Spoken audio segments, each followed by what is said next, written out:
जय श्री कृष्णा। राधे राधे दोस्तों, आप सभी का दिन शुभ और मंगलमय हो। आप सभी पर भगवान विष्णु की कृपा सदा सर्वदा बनी रहे।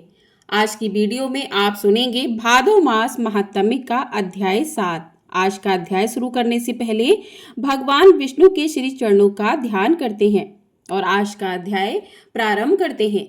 आज के अध्याय में मुनि के इस प्रकार पूछने पर परम कांतिमान देवादिदेव श्री हरि ने उन्हें सांत्वना देते हुए कहा कि हे ब्राह्मण देवता, मुझे ठीक ठीक नहीं जानते। प्रेम होने के कारण मैं अपना रहस्य बतलाऊंगा कि कैसे इस जगत की मैं सृष्टि करता हूँ।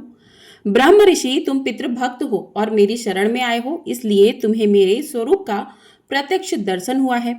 तुम्हारा ब्रह्मचर्य महान है। पूर्व काल में मैंने जल को नारा नाम दिया था। उस नारा में मेरा सदा अयन अर्थात निवास रहता है, इसलिए मैं नारायण कहलाता हूँ। हे द्विजोत्तम, मैं नारायण ही सबकी उत्पत्ति का कारण, सनातन अविनाशी, संपूर्ण भूतों का सृष्टा और संघर्ता हूँ। मैं ही विष्णु, मैं ही ब्रह्मा और मैं ही देवराज इंद्र हूँ। यक्षराज कुबेर और प्रेतराज यम भी मैं ही हूँ। मैं ही शिव, चंद्रमा, प्रजापति, कश्यप, धाता, विधाता और यज्ञ हूँ। अग्नि मेरा मुख, पृथ्वी चरण, चंद्रमा और सूर्य, नेत्र, दलोक, मस्तक, आकाश और दिशाएं, कानंत तथा जल श्वेत हैं। दिशाओं सहित आकाश मेरा शरीर और वायु मेरे मन में स्थित है। मैंने पर्याप्त दक्षिणा वाले अनेकों यज्ञों का अनुष्ठान किया है। पृथ्वी पर वेद के विद्वान देव यज्ञ में स्थित मुझ विष्णु का ही योजन करते हैं। स्वर्ग की इच्छा रखने वाले मुख्य मुख्य क्षत्रिय और वैश्य भी यज्ञ के द्वारा मेरी ही आराधना करते हैं। मैं ही शेषनाग होकर चारों ओर के समुद्रों और मेरु पर्वत सहित समुद्र पृथ्वी को अकेला ही धारण करता हूँ। पूर्व काल में बराह रूप धारण करके मैंने ही जल में डूबी हुई इस पृथ्वी का अपनी शक्ति से उद्धार किया था। हे द्विज श्रेष्ठ, मैं ही बड़वा नल होकर समुद्र का जल पीता और मेघ रूप से उसकी वर्षा भी करता हूँ। ब्राह्मण मेरा मुख, क्षत्रिय मेरी भुजाएं, वैश्य जांघ और शूद्र चरण है। ऋग्वेद, यजुर्वेद, सामवेद और अथर्ववेद मुझ में ही प्रकट होते हैं और फिर मुझ में ही प्रवेश कर जाते हैं। ज्ञान परायण, सन्यासी, संयमशील, जिज्ञासु तथा काम, क्रोध और द्वेष से रहित, अनासक्त, निष्पाप, ज्ञाता ब्राह्मण सदा मेरा ही चिंतन करते हुए उपासना करते हैं। रत्नों से भरे हुए समुद्र और चारों दिशाओं को मेरे ही स्वरूप जानो। सत्य, दान, उग्र तपस्या और अहिंसा यह मेरे बनाए हुए विधान के अनुसार ही वित्त माने जाते हैं और मेरे ही स्वरूप में इनकी स्थिति भी है। तुमने लोक में स्थावर जंगम रूप जो कुछ भी देखा है वह संपूर्ण भूतों को उत्पन्न करने वाला मेरा ही आत्मा है, जिसे मैंने उस रूप में प्रकट किया है। मैं ही शंख, चक्र और गदा धारण करने वाला नारायण हूँ। जब तक 1000 महायुगों का समय नहीं बीत जाता तब तक संपूर्ण विश्व को मोहित करके यहाँ जल में शयन करता हूँ। मुनि श्रेष्ठ, जब तक ब्रह्मा जी सोकर नहीं उठ जाते तब तक मैं हर समय यहाँ शिशु रूप में ही रहता हूँ। हे विपेंद्र, मुझ ब्रह्म रूपी परमात्मा ने अनेक बार संतुष्ट होकर तुम्हें वरदान दिया है। समस्त चराचर जगत का नाश होकर सब कुछ एक डब में मगन हो जाने पर तुम मेरी ही आज्ञा से यहाँ आ निकले हो। फिर जब मेरे शरीर के भीतर प्रविष्ट हुए तब मैंने तुम्हें संपूर्ण जगत का दर्शन कराया है। वहां संपूर्ण लोकों को देखकर तुम आश्चर्य में पड़ गए और मुझे समझ ही नहीं आया। तब तुरंत ही मैंने तुम्हें अपने मुख से बाहर निकाल दिया और जो देवताओं और असुरों के लिए भी दुर्ज है वह अपने आत्म तत्व का तुमसे वर्णन किया है। ब्रह्म ऋषि, जब तक महातपस्वी ब्रह्मा जी जागते नहीं तब तक तुम यही निर्भय होकर सुखपूर्वक विचारो। उनके जागने के बाद मैं अकेला ही समस्त भूतों और उनके शरीरों की सृष्टि करूंगा। ऐसा कहकर भगवान ने मुनिवर मार्कंडेय जी से पूछा कि मुनि, तुमने जिस अभिप्राय से मेरी स्तुति की है अब उसे कहो, मैं शीघ्र ही उत्तम वरदान दूंगा। भगवान का यह कल्याण में वचन सुनकर मार्कंडेय मुनि सहसा उनके चरणों में गिर पड़े और इस प्रकार बोले कि देवेश, मैंने आपके उत्कृष्ट स्वरूप का दर्शन किया है। इससे मेरा सारा मोह दूर हो गया है। नाथ, अब आपकी कृपा से मैं यह चाहता हूँ कि संपूर्ण लोगों के हित, भिन्न भिन्न भावनाओं की पूर्ति तथा शैव और वैष्णवों के विवाद निवारण के लिए मैं इस परम उत्तम पवित्र पुरुषोत्तम तीर्थ में भगवान शिव का बहुत बड़ा मंदिर बनवाऊं और उसमें शंकर जी की प्रतिष्ठा करूं। इससे संसार के लोग यह जान लेंगे कि विष्णु और शिव एक रूप ही है। यह सुनकर भगवान जगन्नाथ ने फिर से महामुनि मार्कंडेय जी से कहा कि हे ब्राह्मण, तुम मेरी आज्ञा से शीघ्र एक मंदिर बनवाओ और उसमें नाना भावों की पूर्ति और आराधना के लिए परम कारणभूत भुवनेश्वर लिंग की स्थापना करो। उनके प्रभाव से तुम्हारा भगवान शिव के लोक में अक्षय निवास होगा। शिव की स्थापना करने पर मेरी ही स्थापना होती है और हम दोनों में तनिक भी अंतर नहीं है। हम एक ही तत्व दो रूप में व्यक्त हैं। जो रुद्र है वही विष्णु है, जो विष्णु है वही महादेव है। वायु और आकाश की तरह हम दोनों में कोई अंतर नहीं है। जो अज्ञान से मोहित हैं वह इस बात को नहीं जानता कि जो गरुण ध्वज है वही वृषभ ध्वज है। इसलिए हे ब्राह्मण, तुम अपने नाम से शिवालय बनवाओ और देवादिदेव भगवान से उत्तर की ओर एक सुंदर तीर्थ का निर्माण करो। वह तीर्थ मनुष्यलोक में मार्कंडेय हृदय के नाम से विख्यात होगा। उसमें स्नान करने से सभी पापों का नाश हो जाएगा। मार्कंडेय मुनि से ऐसा कहकर भगवान जनार्दन वही अंतर्ध्यान हो गए। ब्रह्मा जी कहते हैं कि हे ब्राह्मणों, अब मैं पंच तीर्थ की विधि बतलाऊंगा। पंच तीर्थ की विधि के साथ ही स्नान, दान और देव दर्शन से जो फल मिलता है उसका भी वर्णन करूंगा।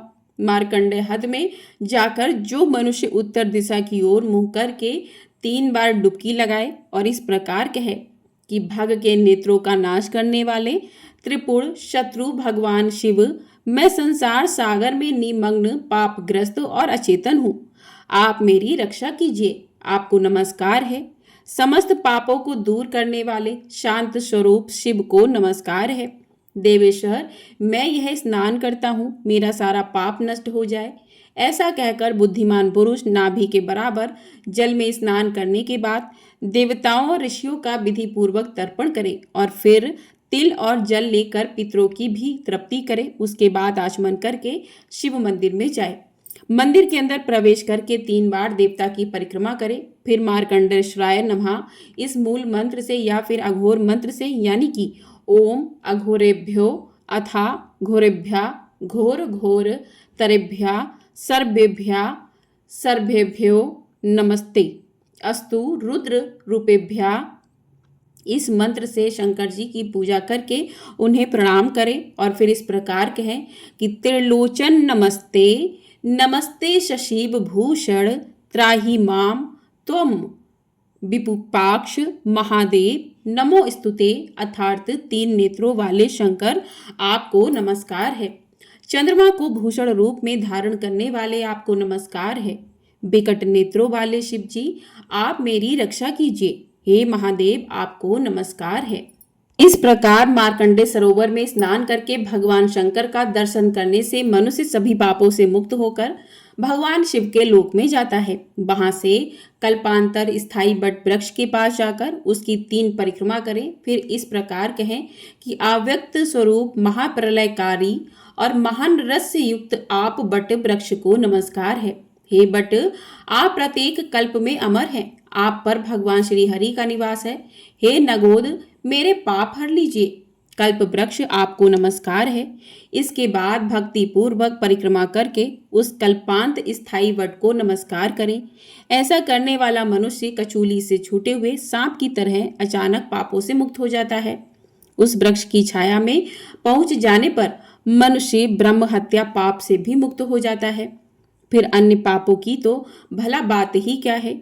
भगवान श्री कृष्ण के अंग से प्रकट हुए ब्रह्म तेजो में बट वृक्ष रूपी श्री विष्णु को प्रणाम करके मनुष्य राजसोई और अश्वमेघ यज्ञ से भी अधिक फल पा लेता है और अपने कुल का उद्धार करके विष्णु लोक में जाता है।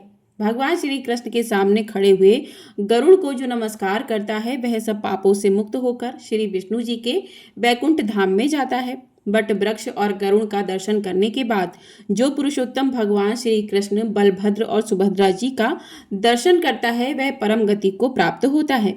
जगन्नाथ भगवान कृष्ण के मंदिर में प्रवेश करके 3 बार परिक्रमा करें। फिर इस प्रकार कहें कि हे हल धारण करने वाले राम, आपको नमस्कार है। मूसल को आयुध रूप में रखने वाले, आपको नमस्कार है। रेवती रमण, आपको नमस्कार है। हे भक्त वत्सल, आपको नमस्कार है। बलवानों में श्रेष्ठ, आपको नमस्कार है। पृथ्वी को मस्तक पर धारण करने वाले शेष जी, आपको नमस्कार है। प्रलंब शत्रु, आपको नमस्कार है। हे श्री कृष्ण के अग्रज, मेरी रक्षा कीजिए। इस प्रकार कैलाश शिखर के समान आकार और चंद्रमा से भी कमनीय मुख वाली, नील वस्त्रधारी, देव पूजित, अनंत अजय, एक कुंडल से विभूषित फनों के द्वारा विकट मस्तक वाले महाबली हलदर को प्रसन्न करें। बलराम की पूजा के बाद विद्वान पुरुष एकाग्रचित होकर द्वादक्षर मंत्र अर्थात ओम नमो भगवते वासुदेवाय से भगवान श्री कृष्ण की पूजा करें। जो इस मंत्र द्वारा भक्ति पूर्वक सदा भगवान की पूजा करते हैं, वे मोक्ष को प्राप्त होते हैं। देवता, योगी तथा सोमपान करने वाले याज्ञिक भी जिस गति को नहीं पाते हैं, उसी को इस मंत्र का जप करने वाले पुरुष बड़ी आसानी से प्राप्त कर लेते हैं। इसलिए उसी मंत्र से भक्ति पूर्वक गंध, पुष्प आदि सामग्रियों द्वारा जगत गुरु श्री कृष्ण जी की पूजा करके उन्हें प्रणाम करें। फिर इस प्रकार प्रार्थना करें कि हे जगन्नाथ, हे श्री कृष्ण, आपकी जय हो। सभी पापों का नाश करने वाले प्रभु, आपकी जय हो। चारोड़ और केशी के नाशक, आपकी जय हो। कंस नाशन, आपकी जय हो। कमल लोचन, आपकी जय हो। हे चक्र गदाधर, आपकी जय हो। नील मेघ के समान श्याम वर्ण, आपकी जय हो। सबको सुख देने वाले परमेश्वर, आपकी जय हो। जगत पूज्य देव, आपकी जय हो। संसार संहारक, आपकी जय हो। हे लोकपतिनाथ, आपकी जय हो। मनोवांछित फल देने वाले देवता, आपकी जय हो। यह भयंकर संसार सागर सर्वथा निसार है। इसमें दुखमय फैन भरा हुआ है। क्रोध रूपी ग्रह से यह भरा हुआ है। इसमें विषय रूपी जलराशि भरी हुई है। तरह तरह के रोग ही इसमें उठती हुई लहरें हैं। मोह रूपी भंवरों के कारण यह अत्यंत कठिन जान पड़ता है। हे सुरश्रेष्ठ, मैं इस घोर संसार रूपी सागर में डूबा हुआ हूँ। हे पुरुषोत्तम, मेरी रक्षा कीजिए।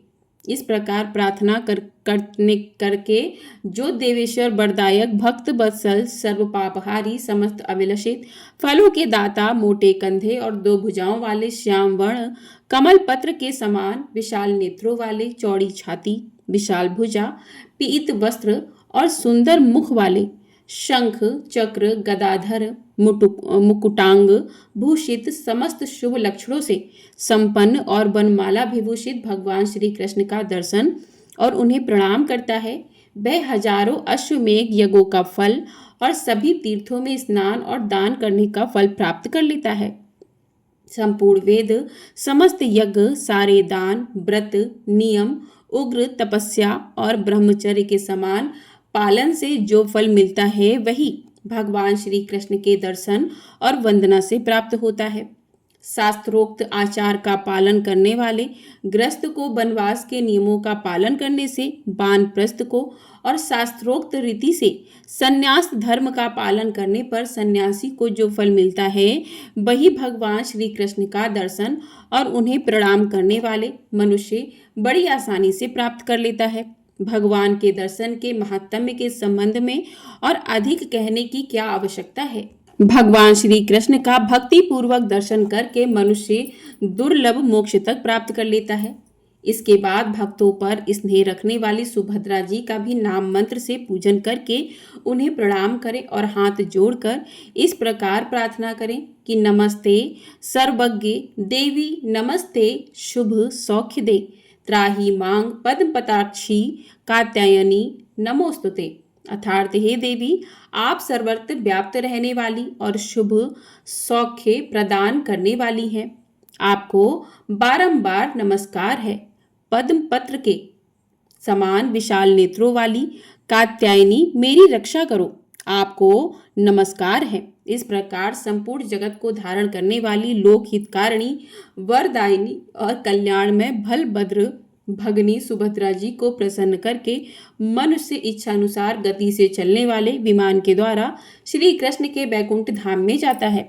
श्री ब्रह्मा जी कहते हैं कि इस प्रकार बलराम श्री कृष्ण और सुभद्रा जी को प्रणाम करके भगवान के मंदिर से बाहर निकले। फिर जगन्नाथ जी के मंदिर को प्रणाम करके एकाग्रचित होकर उस स्थान पर जाएं जहां भगवान विष्णु की इंद्र नीलमयी प्रतिमा बालू के अंदर छुपी हुई है। वहां दृश्य रूप से स्थित भगवान को प्रणाम करके मनुष्य श्री विष्णु के धाम में जाता है। हे ब्राह्मणों, जो भगवान सर्वदेवमय है, जिन्होंने आधा शरीर सिंह का बनाकर असुर राज हिरण्यकश्यपु का वध किया था, वे भगवान नरसिंह भी पुरुषोत्तम तीर्थ में निवास करते हैं। जो भक्ति पूर्वक उनका दर्शन करके प्रणाम करता है वह समस्त पातकों से निश्चय ही मुक्त हो जाता है। जो मनुष्य इस पृथ्वी पर भगवान नरसिंह के भक्त होते हैं उन्हें पाप कभी छू भी नहीं सकते और मनोवांछित फल की उन्हें प्राप्ति होती है। इसलिए सभी प्रकार से प्रयत्न करके भगवान नरसिंह की शरण ले, क्योंकि वे धर्म, अर्थ, काम और मोक्ष रूपी फल प्रदान करते हैं। मुनियों ने कहा, इस पृथ्वी पर भगवान नरसिंह का महात्म्य सुखदायक और अत्यंत दुर्लभ है। हम उनका प्रभाव भी विस्तार के साथ सुनना चाहते हैं। इसके लिए हमें बड़ी इच्छा है। तब ब्रह्मा जी ने मुनियों को भगवान नरसिंह के पूजन और उनका क्या फल प्राप्त होता है इसके बारे में जो कुछ भी बताया है उसका वृत्तांत आप सभी लोग अगले अध्याय में जरूर सुनिएगा। प्रेम से बोलिए जय श्री कृष्णा, राधे राधे। तो इस प्रकार से आज का अध्याय यहीं पर समाप्त होता है। अगले अध्याय में आप लोग अवश्य सुनिएगा। ये वीडियो आपको पसंद आई हो, वीडियो को लाइक कर दीजिएगा। चैनल पर नए हैं तो चैनल को सब्सक्राइब भी कर लीजिएगा। आपको हमारे चैनल पर भादो मास की कथाएं प्रतिदिन सुनाई जा रही हैं, तो ढेर सारा अपना स्नेह प्यार ज़रूर दीजिएगा और चैनल को सब्सक्राइब ज़रूर कर लीजिएगा, जिससे आपको आने वाली सभी कथाएं समय से प्राप्त हो सकें और आप इन वीडियोज़ को देख सकें। और वीडियो पसंद आई हो तो कमेंट बॉक्स में जय श्री कृष्णा, राधे राधे भी अवश्य लिखिएगा। जय श्री कृष्णा, राधे राधे।